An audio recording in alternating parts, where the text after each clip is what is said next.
Atención, este podcast está diseñado con fines educativos y está dirigido al personal de salud. No debe ser tomado como una opinión médica. La Asociación Mexicana de Gastroenterología presenta Educación Médica Continua. Agradece a nuestros patrocinadores: AVI, Carnot, Chinoin, Jensen, Mayoli, Megalabs, Medix, Liomont, Sanfer, Siegfried Train, Takeda. Gastroperlas AMG.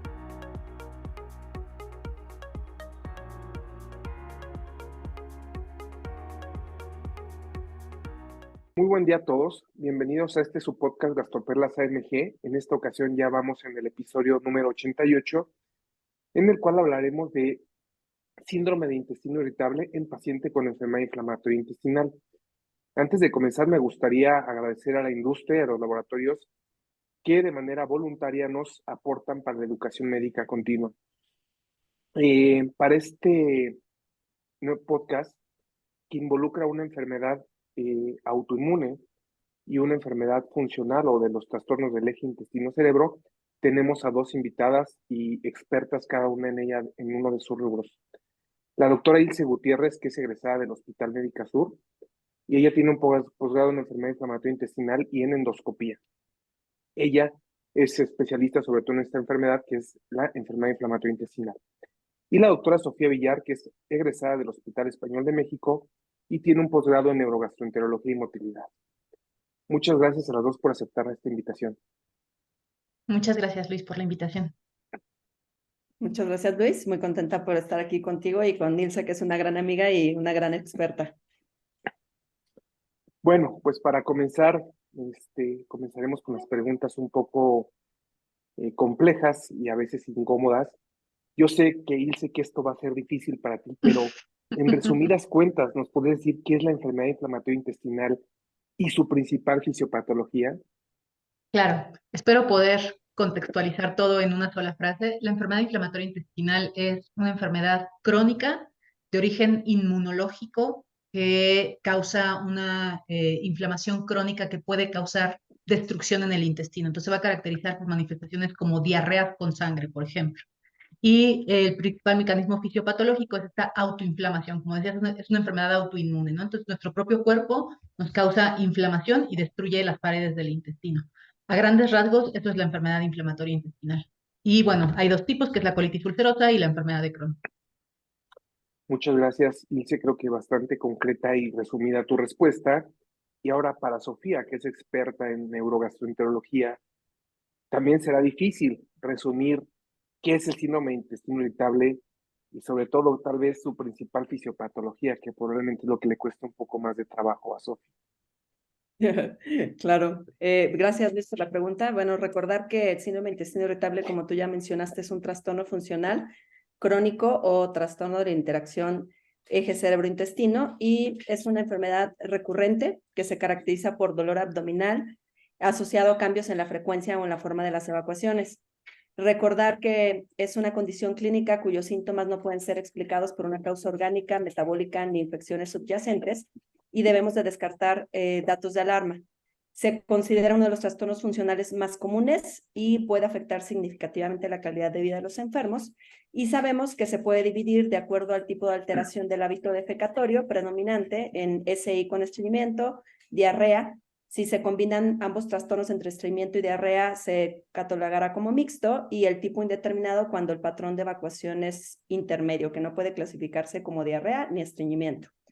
Hablando de la fisiopatología, sabemos que es multifactorial y puede variar entre los individuos afectados y hasta la fecha no se ha establecido un factor universal. Entre los múltiples mecanismos fisiopatológicos están los trastornos motores, la hipersensibilidad visceral, alteraciones de la microbiota intestinal, disbiosis, disfunción intestinal posinfecciosa. Ahora vimos muchos casos después del COVID. También se ha relacionado con sobrecrecimiento bacteriano, inflamación de bajo grado, que ahí vamos a tener ahí controversias con un poquito con Ilse, alteraciones en la regulación inmune, también con intolerancia e hipersensibilidad alimentaria y pues mala absorción de sales biliares en 40% de los pacientes también lo podemos observar y factores psicosociales. Creo que después de tu respuesta, Sofi, la respuesta dice, a la gente le queda claro por qué hicimos este podcast, ¿no? Porque típicamente los pacientes con enfermedad inflamatoria intestinal tienen una respuesta autoinmune y los síntomas son diarrea y dolor. Y los pacientes con síndrome de intestino irritable no conocemos la fisiopatología, pero pueden presentar diarrea y dolor. Entonces el problema es, uno, diferenciarlos y dos, en el paciente que ya tiene enfermedad inflamatoria intestinal, ¿cuándo podemos decir que estos síntomas son por síndrome de intestino irritable? Bueno, para contextualizar un poco más a nuestros escuchas, Ilse nos puede decir cuál es la prevalencia de la enfermedad inflamatoria intestinal en México. Ujú. Fíjate que antes se consideraba que eran enfermedades raras en México, que no eran tan frecuentes, tanto la enfermedad de Crohn como la colitis ulcerosa, y recientemente se publicó en el 2019 un estudio que analiza más o menos los casos presentados entre el 2000 al 2015 y se observa un incremento casi 400% de lo que había en el 2000 a lo que hay en el 2015, ¿no? Actualmente probablemente esté un poquito más incrementado y se ha estimado una incidencia alrededor de 0,28 para enfermedad de Crohn, alrededor de 0,45 en colitis ulcerosa, pero la prevalencia actual que se ha estimado es más o menos de colitis ulcerosa, que es un poco más frecuente que la enfermedad de Crohn, es de 1,5 a 2,5 casos por cada 100,000 personas, y de enfermedad de Crohn más o menos de 0,8 a 1,5 casos en México por cada 2,000 personas, por cada 10,000 personas. Lo importante de esto es que en México se considera que ahorita estamos en una etapa de crecimiento y que estamos como en los 80 estaban países de alta prevalencia como son Noruega, como son Estados Unidos, como son Canadá. Entonces, lo importante de esto es que a lo mejor ahorita no lo vemos tan frecuentemente, pero en un futuro seguramente que lo vamos a ver cada vez más frecuente. Perfecto, muchas gracias. Muy clara tu respuesta, Ilse. Y la siguiente pregunta es para Sofi. ¿Cuál es la frecuencia o cuál es la prevalencia del síndrome de intestino irritable en México? Bueno, pues aquí sí le voy a ganar a Ilse de la prevalencia, estamos de luchitas entre cada una de las preguntas. Bueno, ya saben que depende obviamente los estudios epidemiológicos pueden variar, pero la prevalencia va de un 4,4 hasta un 35%. Esta amplia variación se ve porque acuérdense que años previos utilizábamos criterios Roma 3 y pues estos criterios tienen baja sensibilidad para identificar casos de LSI, pues es el caso del 4%, pero en los casos de hasta el 35% se utilizaron criterios Roma 3. Entonces, por eso esa variabilidad entre la prevalencia del síndrome intestino irritable.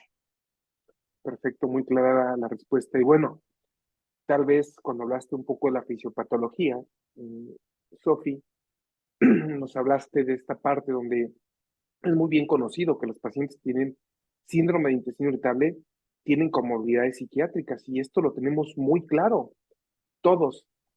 Pero bueno, justo hace poco compartí un paciente con Sofi, con Ilse, y me llamó la atención que llamara psiquiatría. Es muy claro que en síndrome de intestino irritable los pacientes tienen ansiedad y depresión y todo lo tenemos muy claro. Pero en la enfermedad inflamatoria también ocurre esto, Ilse. Sí, así es. No solamente como un factor psicosocial asociado a la presencia o como uno de los factores de la fisiopatología de estas enfermedades, sino también porque estos pacientes tienen una calidad de vida muy deteriorada, ¿no? Como son pacientes que frecuentemente están sangrando, que cada que van al baño ven diarreas, que se levantan 15 veces al baño, que saben todos los baños de su casa, su trabajo, entonces les altera muchísimo la calidad de vida, ¿no? Eso es en el mejor de los casos. Pero hay gente que requiere cirugías frecuentes, que requiere hospitalizaciones frecuentes, que tiene anemia. Entonces, estos pacientes no solamente como factor causal, sino también como consecuencia, se ve frecuentemente los trastornos psiquiátricos, ¿no? Y en un paciente justo como el que compartimos, en el que va a requerir cirugía y que va a cambiar su forma de ver su cuerpo, que es alguien joven, pues de pronto también la valoración psiquiátrica es muy importante en ese aspecto porque va a cambiar por completo su vida en adelante, ¿no? Entonces, por eso es tan importante conocer que también hay factores psicosociales asociados a estas enfermedades. Ok, Ilse, muchas gracias. Y a lo mejor andando un poquito ahorita que hablas de esta urgencia para evacuar y que los pacientes conocen todos los baños.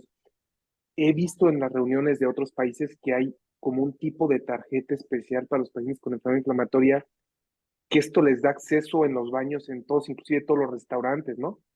Así es. Eh, no sé si nos puedes platicar un poquito de esta iniciativa y si has visto o existe algo acá en México.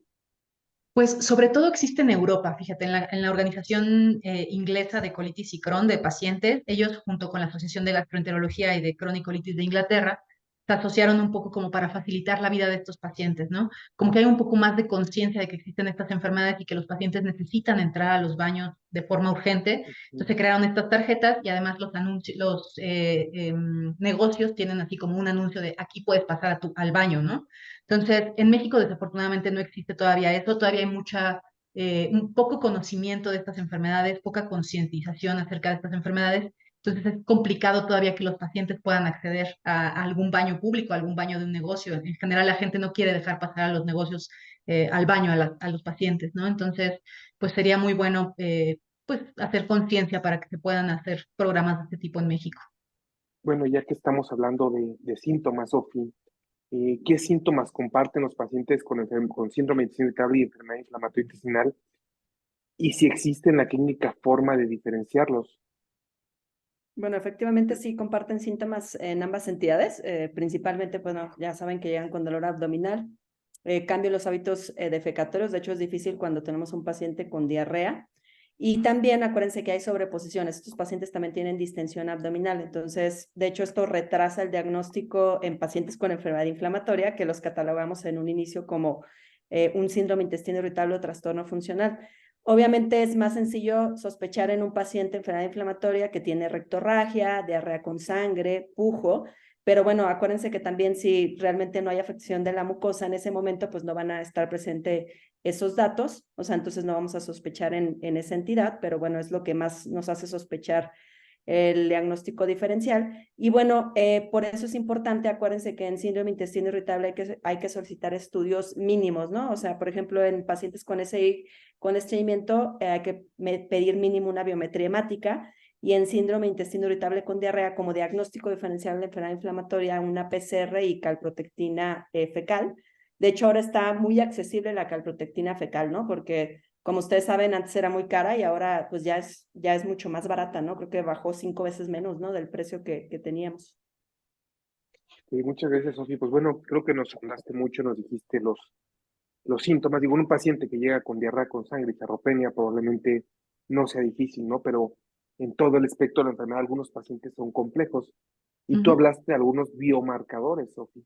¿Nos podrías aclarar, Ilse, cuáles son estos biomarcadores que nos pueden ayudar a diagnosticar la enfermedad inflamatoria intestinal? Claro, podemos encontrar biomarcadores séricos o en la materia fecal. Los biomarcadores séricos son sobre todo la velocidad de sedimentación globular y la proteína C reactiva. El problema de estos biomarcadores séricos es que no en todos los pacientes con enfermedad inflamatoria intestinal se van a elevar, pero también son muy inespecíficos, se pueden elevar con muchas patologías y entonces no necesariamente nos tienen que hablar de que hay inflamación intestinal o actividad de la enfermedad inflamatoria.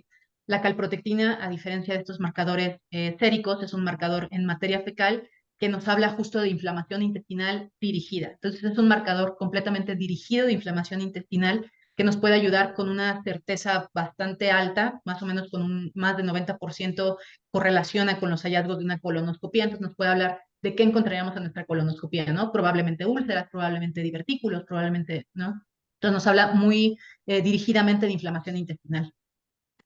Bueno, muchas gracias, Ilse. Nos has dejado muy claro la importancia de la calprotectina y cómo ha venido a revolucionar el manejo de la enfermedad inflamatoria, tanto para diagnóstico como seguimiento. Qué bien lo Así es. dices. Y bueno, Sofi, por el otro lado, los neurogastos, tenemos algún biomarcador para síndrome de intestino irritable que todos lo anhelamos, ¿no? Pero ¿existe alguno? Sí, bueno, al igual que comentó Ilse, o sea, en el síndrome de intestino irritable y como en enfermedad inflamatoria realmente son muy inespecíficos. Hasta el momento no se cuenta con un biomarcador que permite establecer el diagnóstico de síndrome de intestino irritable.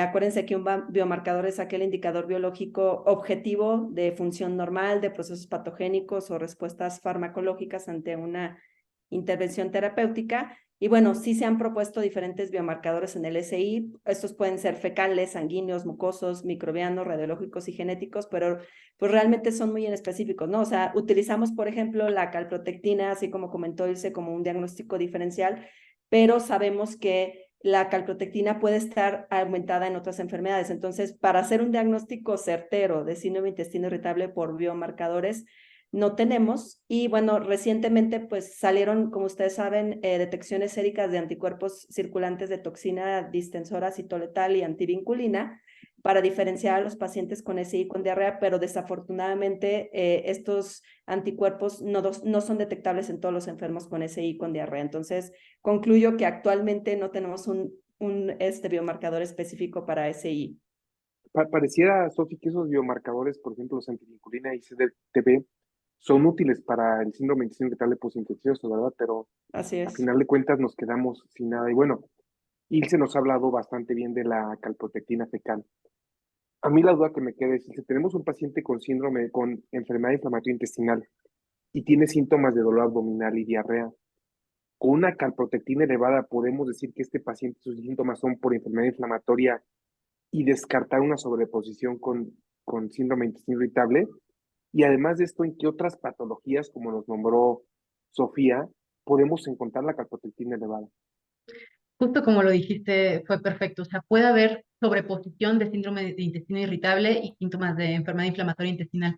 Entonces, no necesariamente una calprotectina alta ya me descarta síndrome de intestino irritable.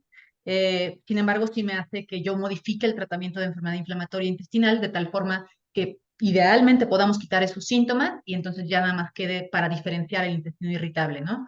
Y por otro lado, hay muchas causas de elevación de calprotectina fecal, por ejemplo, los divertículos, la enfermedad diverticular puede elevar calprotectina, incluso lesiones tumorales, tuberculosis intestinal, infecciones, cualquier cosa que pueda causar que haya una respuesta inflamatoria puede causar elevación de la calprotectina, pero hay puntos de corte muy bien definidos de cuándo debemos sospechar ya una inflamación más intensa, ¿no? En los casos de pacientes con enfermedad inflamatoria intestinal o sospecha de enfermedad inflamatoria intestinal, sobre todo es un punto de corte por arriba de 250. Y entre 50, que es el punto mínimo, y a 250 es como un terreno gris en el que puede ser cualquier cosa, ¿no? Entonces tampoco te diagnostica enfermedad inflamatoria intestinal y eso es muy importante. Perfecto, dice, muchas gracias. Y bueno, cuando tenemos un paciente que tiene síntomas de enfermedad inflamatoria intestinal y síndrome de intestino irritable que son muy similares, y tenemos una calprotectina normal, Sofi, esto siempre inclina la balanza que los síntomas pueden ser por síndrome de intestino irritable, o sea, la sobreposición. Sí podemos pensar obviamente en esa sobreposición porque pues existe.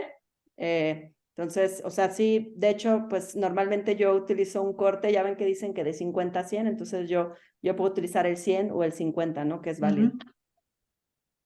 Perfecto. Entonces, en un paciente, podemos decirlo para resumir, un paciente que tiene enfermedad inflamatoria intestinal y tiene una calprotectina menor de 50 y tiene síntomas, inclinarías más la balanza que esto es algo funcional.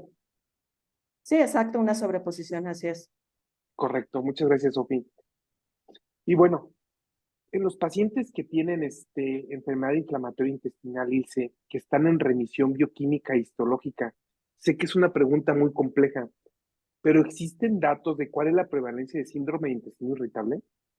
Fíjate que sí, se estima que alrededor de un tercio de los pacientes que tienen enfermedad quiescente, ¿no? Que ya están controlados de todos los hallazgos pues, objetivos que podemos encontrar en estos pacientes, se estima que alrededor del 30% pueden tener síntomas de síndrome de intestino irritable. Bastante elevado, creo Ujú, que es algo que debemos de tener mucho en cuenta. así es. Y bueno, Sofi, en este grupo de pacientes que tienen enfermedad inflamatoria intestinal, que están en remisión bioquímica y que tienen síntomas de síndrome de intestino irritable, ¿has leído qué fármacos son preferentes para el manejo de sus síntomas? Sí, mira, aquí realmente pues tenemos pocos estudios prospectivos, aleatorizados o sea, en caso de sobreposición con síndrome intestino irritable. Entonces, el tratamiento, como ustedes saben, en síndrome intestino irritable debe de personalizarse y es similar a un SI clásico, ¿no? Entonces, pues debemos de dirigirlo al control de la dieta, terapias psicológicas y como el caso que estuvieron ustedes platicando.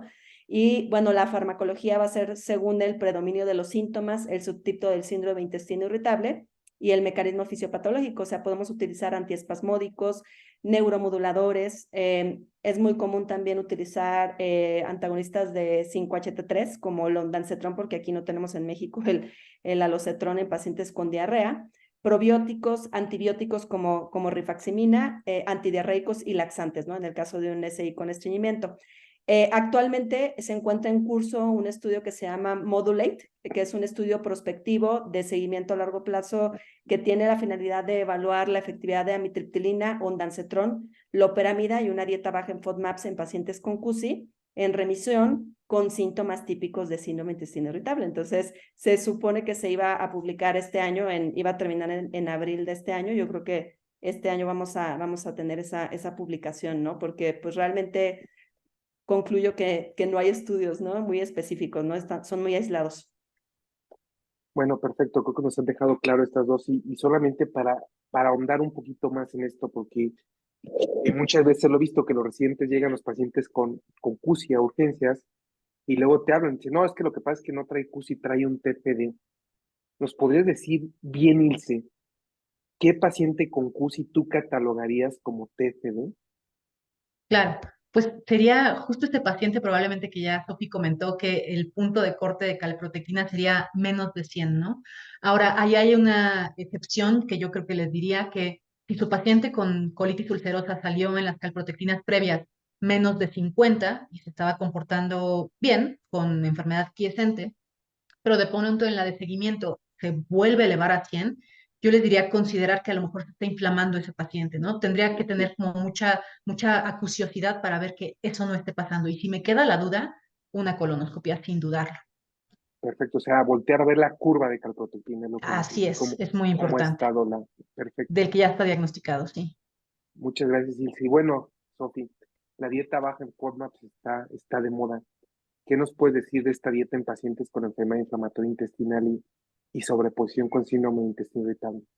Bueno, que tenemos muy pocos estudios. Se han reportado los efectos de la dieta baja en FODMAPs en estudios pequeños de no más de 50 pacientes y la mejoría sí es de un 52% en esta sobreposición en un tiempo corto, o sea, en 4 semanas. Y también se ha visto que el paciente, aparte de mejorar síntomas, mejora calidad de vida y modifica la microbiota intestinal, o sea, hay menor abundancia de bifidobacterias y de Faecalibacter prausnitzii, sin lograr cambios en marcadores de inflamación. Entonces, concluyo que necesitamos más estudios y con mayor número de pacientes para corroborar esos resultados, pero yo la utilizaría perfectamente, obviamente mandando al paciente con una nutrióloga experta en dieta de FODMAPs. Perfecto. Bueno, Ilse, a ti te voy a hacer una pregunta que probablemente no quisieras que nadie te la hiciera porque no sé si exista forma de contestarla, pero los pacientes que tienen síndrome de intestino irritable postinfeccioso tienen inflamación y remodelación, al igual que algunos pacientes con enfermedad inflamatoria intestinal. Muchos pacientes con enfermedad inflamatoria intestinal primero fueron diagnosticados como síndrome de intestino irritable, probablemente mal clasificados, pero algunos otros dicen que el síndrome de intestino irritable es un espectro de esta enfermedad y otros dicen que es un error de clasificación. ¿Tú qué opinas, Ilse, sobre esta discusión? Sí, fíjate que hay varias publicaciones como desde el 2021 que hablan de esto, de este síndrome de intestino irritable postinfeccioso o postinflamatorio, que justo lo están empezando a considerar como una presentación más leve de la enfermedad inflamatoria intestinal, porque a final de cuentas existe esta infiltración de células inflamatorias y producción de citocinas proinflamatorias, ¿no? Que a final de cuentas es lo que caracteriza a una enfermedad inflamatoria intestinal o una enfermedad autoinmune del intestino o incluso una enfermedad como la colitis peridiverticular, ¿no? A final de cuentas hay inflamación, ¿no? Y remodelación.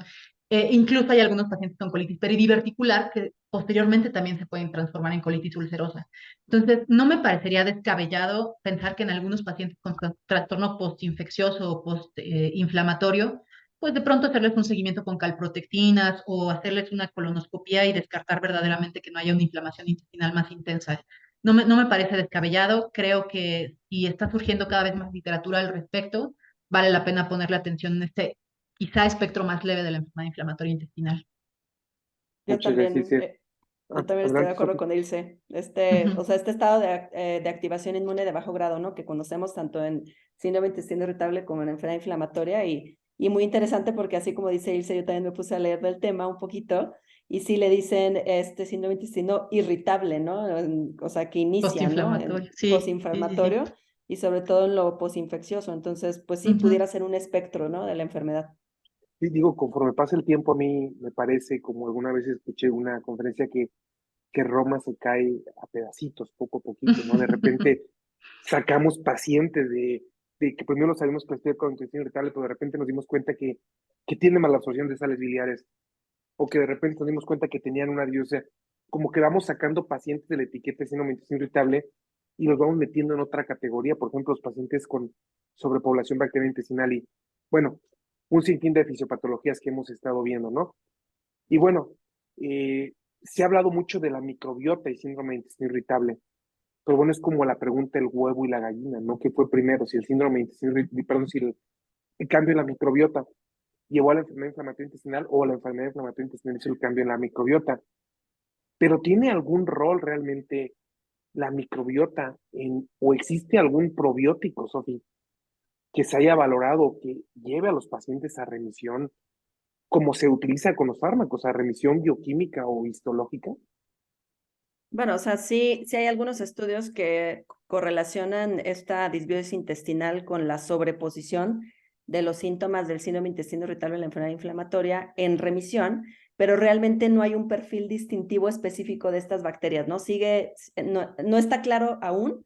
O sea, sí hay algunos estudios que dicen que, por ejemplo, la microbiota en pacientes que tienen enfermedad de Crohn y síndrome intestino irritable como sobreposición, puede haber un aumento de Faecalibacter y disminución de fusobacterias, en contraste con los síntomas del tipo de SI en CUSI, que realmente no se pueden explicar estos cambios. Entonces, concluyo que necesitamos más estudios, ¿no? Y no hay un probiótico dirigido actualmente para estas manifestaciones, pero algunos estudios se dicen, o sea, la diarrea que persiste en pacientes que están en remisión con enfermedad inflamatoria y síndrome intestino irritable se pudiera explicar por la disbiosis intestinal.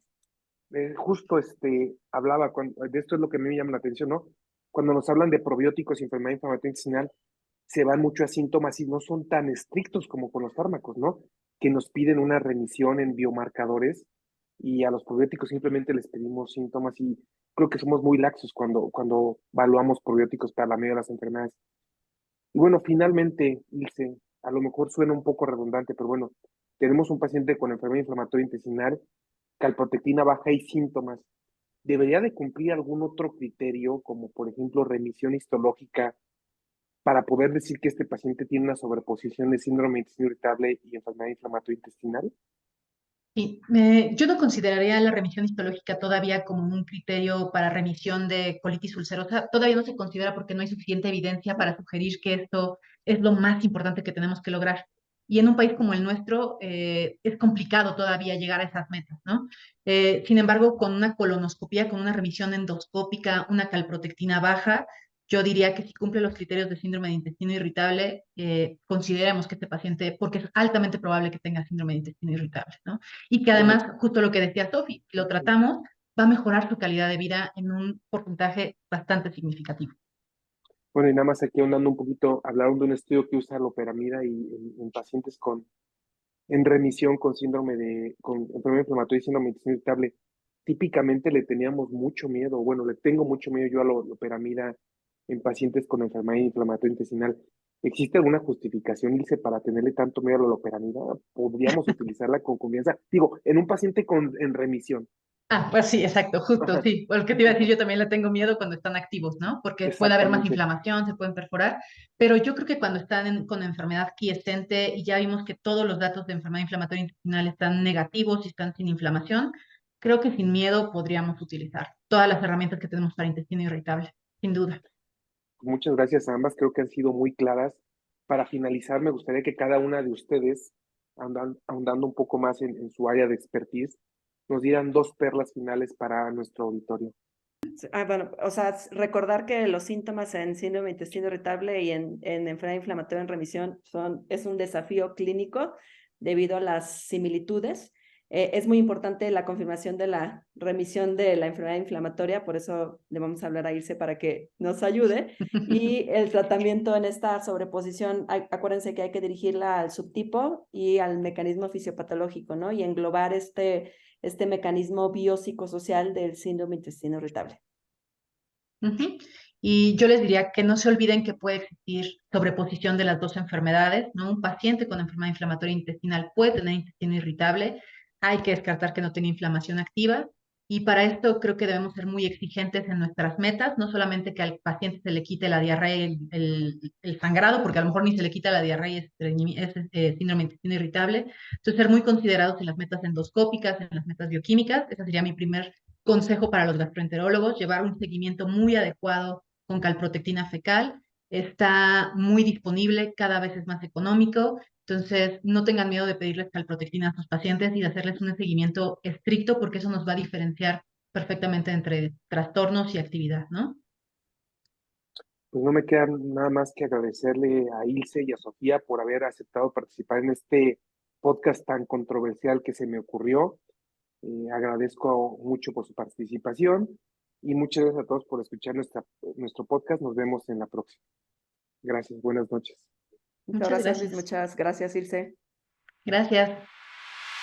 No te pierdas Ecos Internacionales 2023, del 17 al 19 de agosto en el Auditorio Cinia González 10 del Hospital Español de la Ciudad de México. Este y otros temas vanguardistas de la gastroenterología a nivel mundial, ahora en nuestro país. Inscríbete en gastro.org.mx. Esto fue Gastroperlas AMG. Los esperamos en la próxima edición. La Asociación Mexicana de Gastroenterología presentó Educación Médica Continua. Agradece a nuestros patrocinadores: AVI, Carnot, Chinoin, Jensen, Mayoli, Megalabs, Medix, Liomont, Sanfer, Siegfried Train, Takeda. Atención, este podcast está diseñado con fines educativos y está dirigido al personal de salud. No debe ser tomado como una opinión médica.